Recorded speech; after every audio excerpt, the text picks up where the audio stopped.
সবাইকে প্রীতি ও শুভেচ্ছা জানিয়ে আজকের ভিডিওটি শুরু করছি।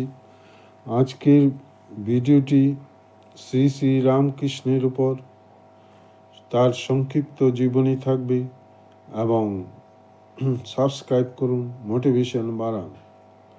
শ্রী শ্রী রামকৃষ্ণ এমন এক সময় জন্মেছিলেন যখন হিন্দুরা হিন্দু বলতে রাজি নয়। এক হিন্দু বলতে এক অন্ধকারাচ্ছন্ন সমাজকে বোঝাতো। সেই সময়ই শ্রী শ্রী রামকৃষ্ণ এই হিন্দু সমাজের জড়তা ভেঙে তার ভিতর চেতনার সৃষ্টি করেছিলেন। শ্রী শ্রী রামকৃষ্ণ জন্মেছিলেন এই দেশে, তাই আমরা বলবো ধন্য সেই দেশ যে দেশে শ্রী রামকৃষ্ণ জন্মেছিলেন। ধন্য সেই পিতামাতা যারা এই দেব শিশুকে সযত্নে পালন করেছিলেন। ধন্য সেই মানুষেরা যারা তাকে দর্শন না করু তার অমূল্য আধ্যাত্মিক সম্পদের উত্তরাধিকারী হয়েছেন। ততোধিক ধন্য সেই অল্প সংখ্যক মানুষ যারা তাকে দর্শন করেছিলেন, তার কথামৃত পালন করেছিলেন, তাকে স্পর্শ করেছিলেন, তার সঙ্গে কথা বলেছিলেন, তার কাছে থেকেছিলেন। রোলা লিখেছিলেন, ফ্রান্সের দার্শনিক মানব দেবতা রামকৃষ্ণের জীবনীতে আমি জ্যাকবের সিঁড়ির কাহিনী বর্ণনা করব।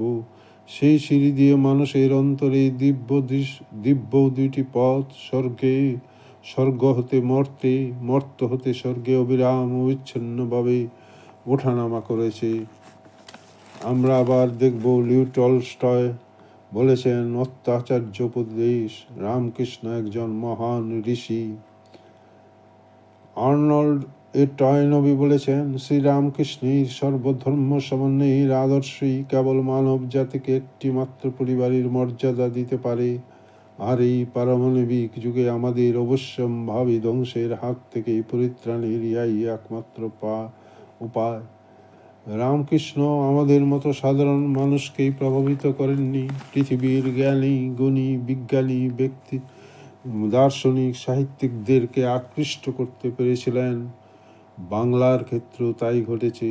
আমরা যেমন দেখেছি বঙ্কিমচন্দ্র চট্টোপাধ্যায়, বিদ্যাসাগর, কেশব সেন, গিরিশ ঘোষ, দেবেন্দ্রনাথ ঠাকুরের মতো বিখ্যাত পণ্ডিতবর্গ তার সংস্পর্শে এসেছিলেন, তার কথা মন দিয়ে শুনেছেন।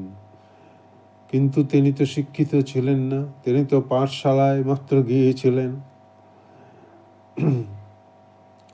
এই মহামানবের জন্ম হয় 1836 খ্রিস্টাব্দের 18 ফেব্রুয়ারি কলকাতা থেকে 60 মাইল উত্তর পশ্চিমে কামারপুকুর নামে একটি পল্লী গ্রামে শ্রীরামকৃষ্ণ জন্মগ্রহণ করেছিলেন।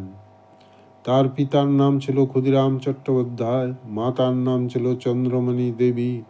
উভয়ে ঈশ্বরকে ভক্তি করতেন। পুত্রের জন্মের পূর্বে তার দিব্য দর্শন লাভ করেছিল।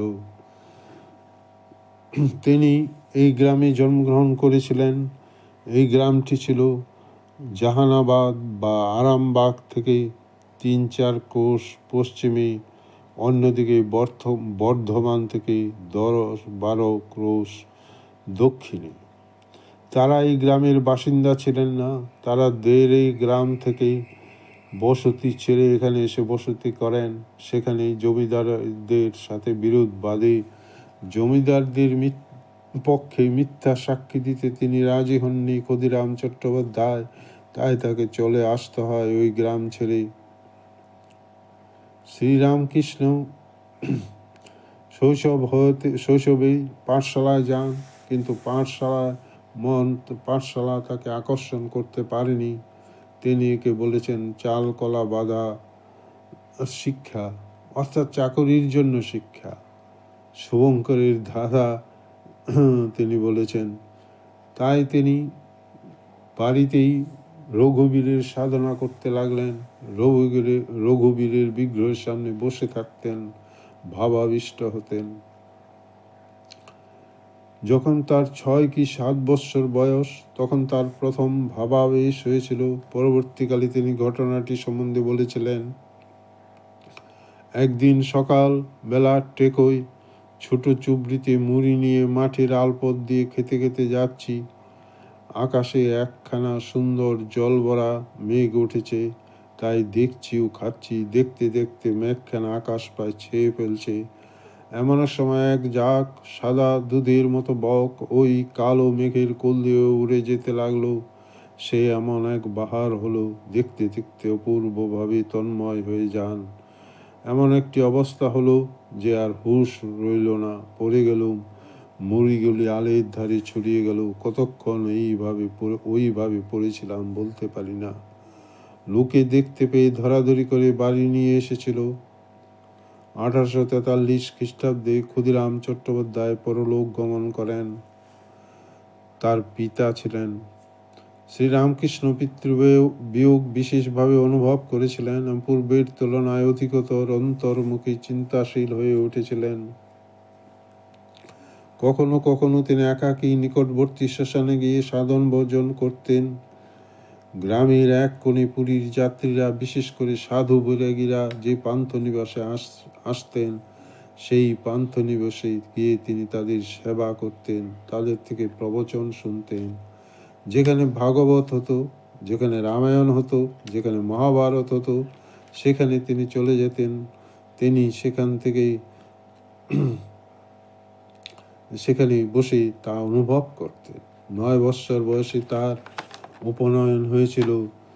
তার উপর তিনি উপবীত ধারণ করে পূজা ও ক্রিয়াকর্মের অধিকারী হলেন। 1852 খ্রিস্টাব্দে শ্রীরামকৃষ্ণ তার জ্যেষ্ঠ ভ্রাতা রামকুমারকে সাহায্য করার জন্য কলকাতায় আসেন।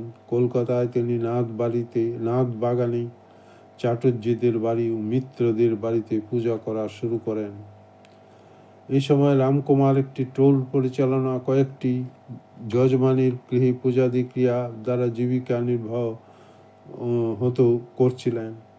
1855 খ্রিস্টাব্দে 31 মে কলকাতার ধনবতী রানী রাসমণি দক্ষিণেশ্বরে কালী মন্দির স্থাপনা করেন। সেখানে দেবী প্রতিষ্ঠা উপলক্ষে রামকুমার পূজকের পদ গ্রহণ করলেন। এই উৎসবে রামকৃষ্ণ উপস্থিত ছিলেন। এর অল্পকাল পরেই তিনি দক্ষিণেশ্বরে চলে এলেন এবং পূজারী পদে অধিষ্ঠিত হলেন।